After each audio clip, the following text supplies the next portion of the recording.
Blog Talk Radio. Hello everyone, good morning. This is Laurie Smith on Blog Talk Radio. It is 6 o'clock here in the morning, Calgary, Alberta, Thursday morning, July the 29th, and I'm happy to be here.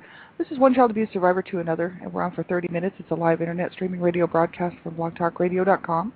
Chat room is open if anybody's awake and would like to sit in there. And I'm just having some coffee, waking up, and just getting ready for the day here. And I want to take a look at this article that we've been talking about all week from Recovery World, www.recovery-world.com / are you a codependent person? And I had really had never checked out codependency, and as far as looking at the actual symptoms of what is a codependent person.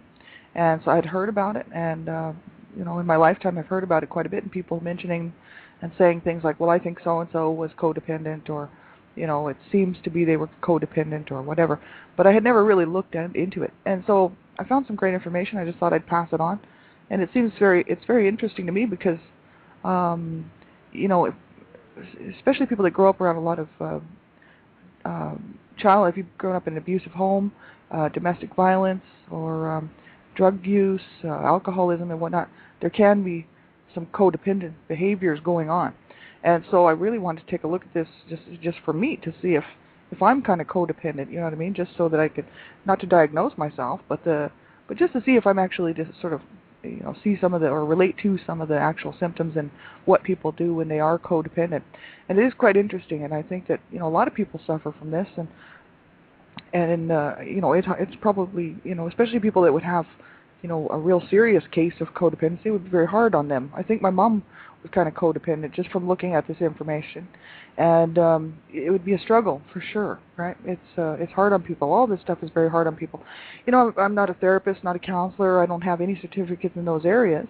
I'm just a person who pays to do my own blog talk show, really, because I want to be one more voice out there for survivors, just to say, you're not alone, first of all, and you can do it, and try to encourage people to keep moving forward, because I know how hard it is. I'm a survivor myself, and I just know how extremely hard it is when you're in that place where, it seems like, we can't, are we ever going to be able to, to feel good about things? Are we ever going to be able to feel good about ourselves? And 3 years later, I'm sitting here and I'm thinking I'm so thankful that I actually reached out and started talking to people and started breaking the silence, right?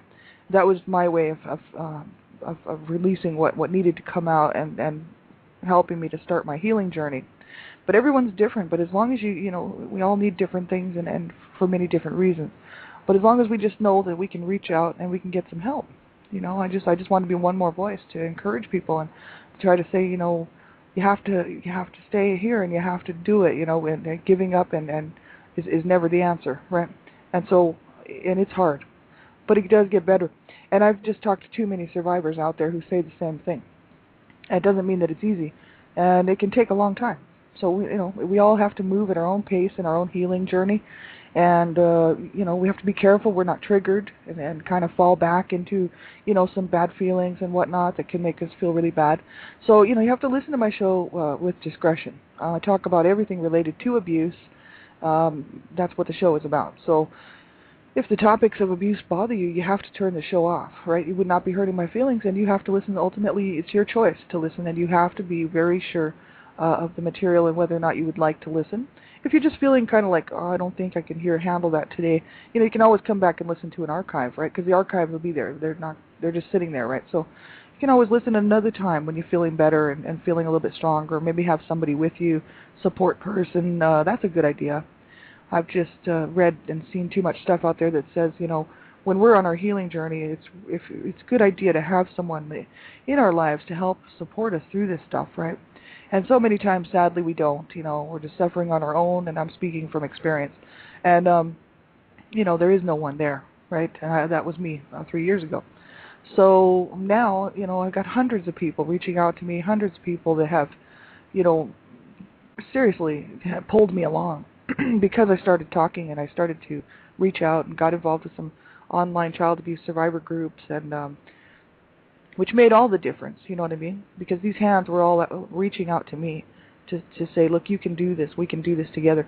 And it really did help. And I more than people would even realize. The point where I was 3 years ago, just about 3.5 years ago, let's say, was completely different to the point where I am today. And so that's why I just want to be in one more voice, and also just to say that we need to stop child abuse, so that's why I'm doing these shows. And if you're a young person under the age of 18, you have to listen. Would really appreciate it if you get someone to listen to the show with you. I mean, I know older people, I know I was 18 too, but I'm just saying that for my own legality purposes, right? I'm fighting to save children's lives, and I know the laws. And so, if you're under the age of 18, you want to protect yourself because you're still known and recognized as a child, right? Even though I know 18-year-olds really don't feel like children, because I sure didn't. So, but I'm just saying you have to protect yourself. It's not a disrespect or anything like that. I'm fighting, and this is what I plan on doing for the rest of my life, is to fight to save children's lives. So there's so many crazy sick people out there, and they will do anything they can to get a hold of you online, right? So if you're online and you're talking to someone in a chat room, you just don't know. They could say that they're 17 years old, they go to this school, they like to skateboard, and they love this movie, and try to get you to meet them someplace for just to hang out in the afternoon or whatever. And then you meet them, and it turns out to be a 37-year-old child sexual predator who is looking to assault you, right? Looking to assault anyone, any child that he can get their hands on. So he or she, believe it or not, there are lots of women child sexual predators as well. So you have to be very careful. And I just always ask that young people would have someone listen to my shows with them so that they can okay it, just to sort of say, yeah, okay, I think this is something that you can listen to, or no, I don't think this is something you should be listening to, right? And it's very important to keep yourself safe and let an adult, a family member, a parent, someone in your life know what you're doing online. And there's lots of information on how to stay safe online. Just type into your browser. You'll find about, lots and lots of great websites out there regarding online safety, internet safety for children. Just by typing in internet safety, online safety for children. Type that stuff into your browser. It'll pull up all kinds of great websites. The FBI has a great website for parents and for young people. And I personally love that one because they do talk about the seriousness of this issue with the child sexual predators and how and the work that they're doing to try to stop them. And there's a lot of groups out there working extremely hard to stop child sexual predators and pedophiles and whatnot. And they are working on it. They do make progress. They do stop people. But in the meantime, more and more come online every day. There's new ones coming right behind the old ones that are getting busted and shut down. So that's why it's so important to know, become educated, get the education and help yourself, right? Because you want to keep yourself safe. So that's why I say this on every show. So we'll get right on to this article here from Recovery World, and it is, they listed 20 questions, and we pretty much got through all the 20 questions. We got to number 20 and had to end the show. So I thought we'd look at number 20 and then move on to some other information. And these 20 questions were just to sort of give us an idea if we could answer these questions, then we might think, well, maybe I should get a diagnosis, to see if I actually am codependent, right? We don't want to self-diagnose ourselves. I know it's too easy to do that, especially with post-traumatic stress disorder, all those different things that adult survivors quite often suffer from, right? If we're reading this information, we could start to think, oh, I must have PTSD, or I must have, codependency, I must be DID, you know what I mean? We can't diagnose ourselves. I don't even do that. I don't have a clue. I have never been diagnosed. So, but I relate to some of it. You know what I mean? I don't relate to all of it, and I don't know if anybody would, but I relate to all of it, not all of it, but some of it. On just about everything, on the post-traumatic stress disorder, the behaviors such as like anxiety disorders and even this codependency. I'm finding as we went through the questions that I actually relate to some of it, but not all of it. But I don't want to diagnose myself. So they said, if you identify with several of these symptoms or are dissatisfied with yourself or relationships, you should consider seeking professional help. It says arrange for a diagnostic evaluation with a licensed physician or psychologist experienced in treating codependency. So that's the thing. We want to get a real diagnosis, from a professional who has gone to school and has studied this stuff, and they know what they're looking at. You know what I mean? And they can help us. So I don't even want to diagnose myself as being a codependent person, because even though I relate to some of it, doesn't necessarily mean I'm codependent. So that's important when we're looking at this stuff. But I just think it's so sad, really, that we, as survivors of adult survivors of child abuse, have suffered really through so much stuff, right? I mean, we suffered as children, and then we have to deal with the aftermath and the after effects of this abuse that we went through, right? And so it's sad, but really I feel it makes me feel a little bit better to look at this stuff, because then I realize, hey, there must, this was not my fault, and there is ways to help myself. You know what I mean? The abuse was not my fault in the first place. And then even carrying on these adult survivor emotional and psychological issues, and if we're having physical problems as well from the abuse, right, we should go get help. We should not suffer along, and that's what I did for so long. And so, I would have never talked to a therapist or a counselor, prior to the last 3 years. There would have been no way, because I did not trust the whole thing, and I just thought, no, all they want to do is get your information and use it against you, right? Because that's what I had been brainwashed to think, right, my whole entire life, right, when I was growing up, and even into my young adult life, Then I started to make up my own decisions, and I thought, no, I wouldn't want anybody to know what actually happened to me, so I'm keeping this all silent. And I would only tell a few people, a handful of friends or whatever, that I, over the years, right, wouldn't even amount to, one handful of friends. So, I just suffered along in silence, really, with the odd person talking to me about this stuff. And I would have never gone to a therapist or counselor. And now, since I've started reaching out and actually been talking to a few counselors and therapists who have been interested in my blog talk shows and who have their own blog talk shows and whatnot, and even out in my own life in Calgary, have run into a couple of people who are therapists and who are working on psychology degrees and whatnot, and they're just normal people like you and me, and it just seems really quite interesting. I never considered that, and I guess it's just because I had been warped, to think that they were all clinically evil people, that they would hurt us and take our information and hurt us with it, and that's sad, you know what I mean? But that's my parents. They were they were sick. They were very much emotionally and mentally ill, right? So they caused all of us children to have these feelings towards all this, right? So now, for sure, if I had the money, I would go and see a therapist. I'd go see a counselor first, right? And then see if I didn't need some sort of therapy, right?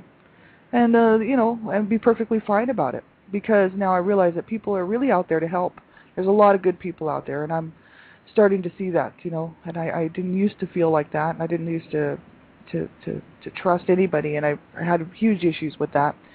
And, now I'm starting to see, like, wow, there are some good people out there. There are still some very, very bad people out there, but there's also some really good people. So I would like, that's why I have to be able to open up enough to actually be able to talk to the good people. You're going to run into some bad people probably along the way, but we don't want to shut out everybody, because then we shut out the good people. And what's the point of that? That's a horrible existence, right? And that's where I was 3 years ago, basically sitting around by myself, you know what I mean? A very lonely person, and very much down and very much depressed, right? And I really needed friends, and I needed help. And, so I'm in a better place, That's why I really try to encourage people to keep going, because, the difference is night and day between, 3 years ago and even today, right? I have way more better days than I have bad days. I mean, I used to have so many bad days and maybe a good day here and there. But now I have mostly good days with a bad day here and there. And I think that's a way better way to live. You know what I mean? I feel, just being able to function and to cope and to feel good about life, feel good about myself. I'm still working on it, but, it's a journey, right? But the thing is I have so many more better days than bad days, and that's what I'm here to encourage people to hang in there, because it's true. It can happen for you, but we have to be responsible to get that help and to make the first step and to reach our hand out first, because quite often that help doesn't just come dropping in out of nowhere. I don't know, maybe someone hasn't had an experience like that where help arrived at the door and just was there for them, and I think that's great, but that was not the case for me.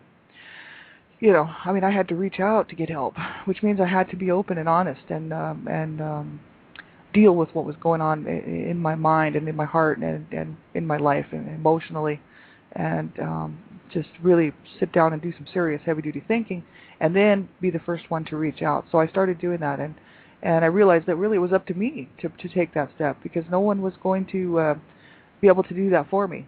I had always kind of hoped that someone would be able to heal my whole entire life and would be able to take away the pain. And I just sort of thought somebody could do that. It was just in my mind that, you know, if I had a good enough friend, they could do that for me. You know what I mean? I think it was just wishful thinking or something, right? It was not reality, not realistic at all. And I realized then after that, I thought, you know, it's going to be up to me. I'm going to have to do it. So it is up to us. We have to do it. If we want to get help and we want to have a good life, we really have to seek it out, and we have to make sure that we take the first steps to make it happen, and start this journey, you know. And it's so important that we do, because we didn't deserve to suffer as children, and we sure don't deserve to suffer now, let me tell you that. We'll get on with question 20 here, because it's the last one. Because we left off with, like, do you have trouble saying no when asked for help? That was question 18. Question 19 yesterday morning was, do you have trouble asking for help? And we talked about that. And then question 20, the last one, says, do you have so many things going at once that you can't do justice to any of them? And that's quite interesting, because that's true in my life right now. I mean, it's really sad. That is the truth, though. I have to be honest. So, you know, it doesn't do any good to not be honest. If we're going to do this stuff and try to heal, honesty is everything. Yeah, absolutely, I do. I'm doing that right now, even, and I've been doing that my whole life. You know, I have too many things going that I can't seem to do justice to any of them. And that's how I feel, right? Because I know some things are better than others that I'm in my life that I'm busy working on. And I've incorporated so many different things into my life right now that I'm trying to keep up with, on top of working a full-time job pretty much, and my sweetheart and my family, out, you know, a couple of family members here in Calgary. So it's very difficult. Absolutely. I'm just doing way too much, and can't do justice to any of them. But if I stop some, then I feel like I'd be letting myself down, really. As much as I think people would excuse the fact, and they would probably be really nice about it and say, oh, that's what, you know, it doesn't matter, you should take care of yourself, you don't have to do this stuff, right? You can always pick it up another time if you have time or whatever. And nobody would hold me to it, I'm sure of it. But the thing is I would feel bad, because I would be like, man, I wanted to be able to do that. That's my personality. I will work myself into the ground if I seriously care about something or want to see something happen or want to see something change. I'll just keep working at it until I drop, you know, literally. So I think that's something that I do relate to big time, is having so many things going at once that we just can't do justice to any of them. That's me. That's my personality type. And, you know, it's almost something I can't even help myself, right? If I don't have enough things going, I just don't feel like I'm doing what I need to be doing, you know. And I think it's probably something to do with the abuse I suffered. I'm sure of it. It has probably everything to do with that. So, and a psychiatrist or a therapist would probably be able to tell me exactly what that is. I'm just not sure myself, but it's quite interesting. I don't think I stay so busy so that, you know, so I don't have to think about things, because that's the whole issue. I've gotten so busy and am thinking about things and obviously talking about it every day, right? Pretty much every day I'm on all these blog talk shows and whatnot, and I'm writing articles and whatnot to try to do what we do for Dreamcatchers for Abused Children, right? So I'm facing it. So I don't think that's the issue, trying to be so busy so that we don't have to deal with things or whatever. But in other areas of my life, I might be doing that, you know what I mean, as far as taking care of myself, you know, possibly, you know, if I keep myself busy, then I don't have to worry about getting other things done that I don't want to do, that I'm supposed to be doing, you know what I mean, which would be, you know, physical checkups and taking care of stuff like that, you know what I mean. So I think, you know, who knows, there could be some reason, something to that, you know, and it's quite interesting to take a look at it. So that was the last question for this one. And on this website, this is a great website from RefWorld, not RefWorld, www.recoveryworld, recovery-world.com, and there's all kinds of stuff on here. They have they have chat rooms, meeting rooms, they have online meeting rooms, email meetings, forums, and whatnot. They have the 12 steps of Codependence Anonymous. They have the 12 traditions of Codependence Anonymous, and they also have the 12 promises of Codependence Anonymous. Characteristics of co-development people are, or codependent, sorry. Characteristics of codependent people are, and then online treatment center locator. So it's a great website for anybody who's interested in taking a look at it. And they have group membership and whatnot, right? So you can get involved and be part of it, right? They have recovery medallions, recovery greeting cards, recovery jewelry. There's a recovery bookstore, and contact us and whatnot. And it just seems to be an awesome website. It's multilingual, so it's all different languages are available for people around the world, right? It's a recovery world. So this is awesome, and I think it's there's some good information there for anybody who wants to go and take a look at that actual article. And I want to talk about. There's an article that I found that we'll start looking at that is to do with codependency, and there's a couple of them actually that I really want to look at for the today and tomorrow if we have time. And it's quite interesting. The one is codependency and narcissism. And narcissism, that's two. I don't know if they're related. They must be because they put them in the same website. But I don't know anything about narcissism, and I wouldn't doubt that I don't know if I suffer from narcissistic stuff. I've had people tell me that I did. But I mean, were these therapists and psychologists? No, they were just people. So how do we know if what they were saying was accurate? We don't, right? So I don't think that I would, pay too much attention to what somebody says. But that's the whole issue. It's better to get the information ourselves. You know what I mean? And then we can go and get help. Not listen, because somebody could tell us, oh, you're a narcissist. They might not even know what the word means. You know what I mean? So that's the thing. It just seems to be, I don't know. I don't pay too much attention to what other people diagnose me with unless they are trained and licensed people, right? So that's the whole issue. It's, let's see, I'm just actually bringing up this link here right now. I have a few, so there's this one in particular that I wanted to look at this morning. So, yeah, it's very interesting, this whole thing about codependency. It's a study for sure, for me, because I'm trying to, just wrap my head around the whole thing of what happens. This one was actually very much directly related to child abuse, and that's why I wanted to bring it up, because they were talking about the issue of child abuse and codependency, and there must be some sort of a link there, right? And I'm actually just looking through to find the article now. I'm trying to bring it up. So, yeah. All right, I'll see if I can find it here. Yeah, well, we'll take a look at this one anyway. Codependency and narcissism, two different things here. And they do this one is from Winning Teams, www.winning-teams.com, and then /codependent. And this one talks about narcissism as well. But they have a codependency behavior, codependency in the workplace, codependence in teams, codependence and malignant narcissists, right? And then you can test yourself and stuff like that. And I just think we should get help if we think that we're suffering from this stuff and we're really having a hard time with it, right? From this website, Winning Teams, Codependency and Narcissism, it says, are you codependent? It says that codependents are individuals who become dependent upon narcissists, alcoholics, or drug addicts, right? So see, in order to understand that, I'd have to understand what a narcissist is, right? So I'd have to read through there so I could get that information and understand why a codependent would be dependent upon a narcissist, an alcoholic, or a drug addict, right? The concept of codependence is derived from the co-alcoholic behavior of spouses and children in chemically dependent family systems. And counselors observed that family members often took on the psychological defenses and survival behaviors of the alcoholic, thereby extending the disease from the individual to the entire family.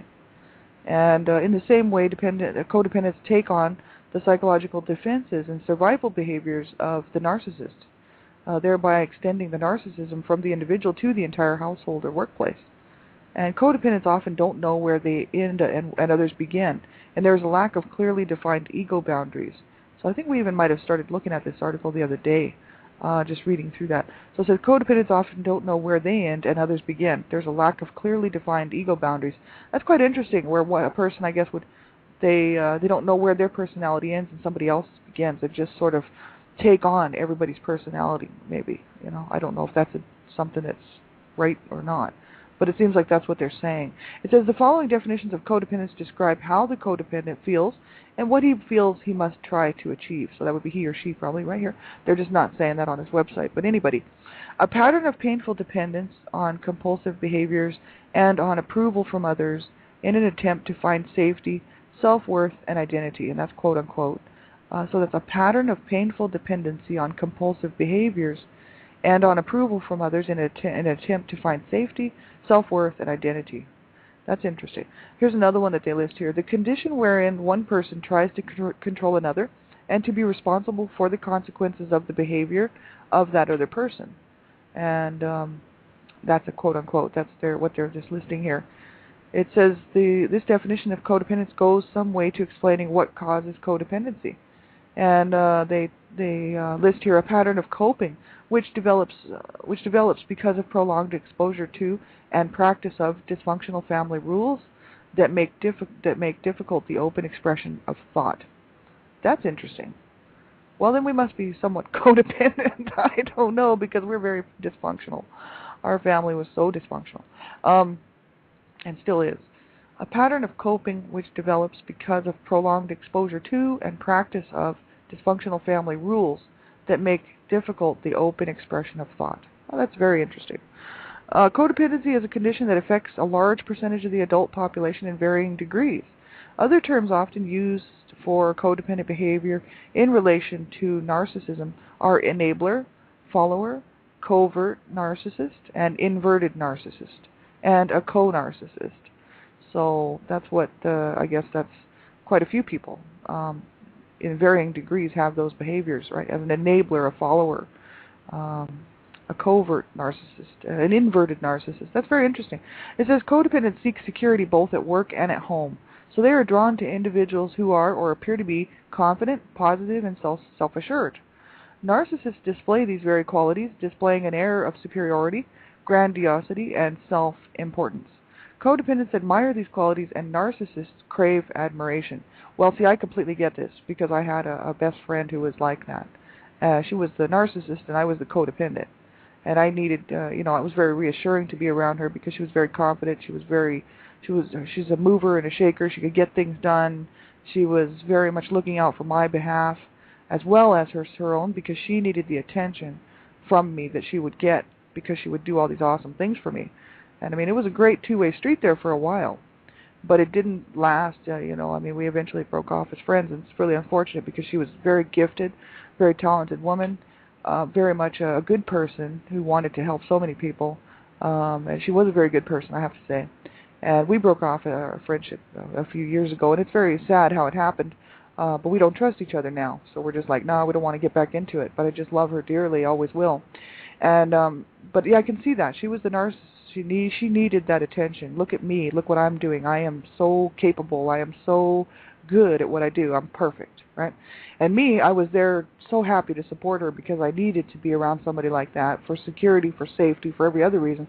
Because I didn't know anybody when I moved to Canada except for Cecil, and we broke off. So we were together for a year, and then I was on my own. So, I was looking for people who could kind of help me out, because I was so coming out of 30 years of living with my parents, and just all that psychological drama and trauma, and the physical abuse when I was a kid. So I mean, I was really having a hard time the first few years I moved up here. I needed somebody in my life who could be that person for me, who could be positive and confident, So that is really interesting to look at that. That's exactly what happened there. And I'm sure there's other examples in my life, but that's the one that is most recent. So that's the one that comes to mind. So yeah, we'll have to pick up on this article tomorrow morning and finish off with what they're talking about here, narcissists and whatnot. Very, very much, very interesting for sure. Yeah, take care, everybody. Have a great day. I'll be back on, let's see, I don't have a Blog Talk show tonight, but I have another one tomorrow morning, 6 o'clock a.m., tomorrow night, with Donna Shear on Dreamcatchers Talk Radio, and I hope I can be there. There's something going on, but I don't think I'll have to cancel, my part of the show. Then my show will be on as well. Child abuse prevention and human rights abuse prevention is up to us. Be sure and get a hold of me if you need some resources or information, if I can help you find some information. Get a hold of us at Dreamcatchers for Abused Children. You can send us a message. You can send any one of us a message if you need some information, pamphlets, or you just want some information regarding child abuse prevention and how to prevent child abuse. www.dreamcatchersforabusedchildren.com. That's our website. Please check it out. It's a great website. It's updated daily with the information as it comes in, right? So it's one of the most current websites I've ever seen in my entire lifetime. It probably is the most current. So please take a look at it and help support us, any way you can, right? Sharing our links, passing the word on. Dreamcatchers Talk Radio, 10 p.m. Eastern Standard Time, Monday through Friday.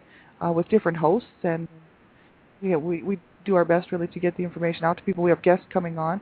We have Lindsay Tolson coming on August the 2nd, Dreamcatchers Talk Radio, www.blogtalkradio.com/Dreamcatchers. Lindsay Tolson is a survivor. She's an author. She's an advocate, and she helps people all over the world. She's written a book, Behind the Tears, A True Survivor's Story, and she's going to be our guest on Dreamcatchers Talk Radio with Elizabeth Brawley and myself Monday night, August the 2nd. 10 p.m. So I hope you can be there. Take care, everybody, and we'll talk to you real soon. Tomorrow morning, have a great day, everybody, and make sure you just keep reaching out, keep that hope alive, and just remember that you do count, you do matter, and you do deserve to have a good life. I don't care if nobody's ever told you that before in your lifetime. That's the truth right there, and we have to start telling ourselves that. We do count, we do matter, and we do deserve to have a good life like everybody else, right? And just keep saying it over and over and over again. Because that's what I did, and it really helped, just to secure the whole idea within me that I did count, I did matter, and that I do deserve a good life. Because I had never had anybody tell me that before in my lifetime, so I had to tell myself. So, if nobody's nurturing you and nobody's nurturing us, we have to do it ourselves, right? So start doing some self-nurturing. It's very, very important. Get those coping lists and learn how to self-nurture and self-soothe, and because that's what we need. We need that comfort. We need that level of comfort, and we have to do that ourselves. You know what I mean? We have to go back and nurture where we didn't get the nurturing, right? So we can feel good about ourselves. Right? It's so important. It's absolutely necessary. So have a great day, everybody, and we'll talk to you real soon. Take care. Bye-bye.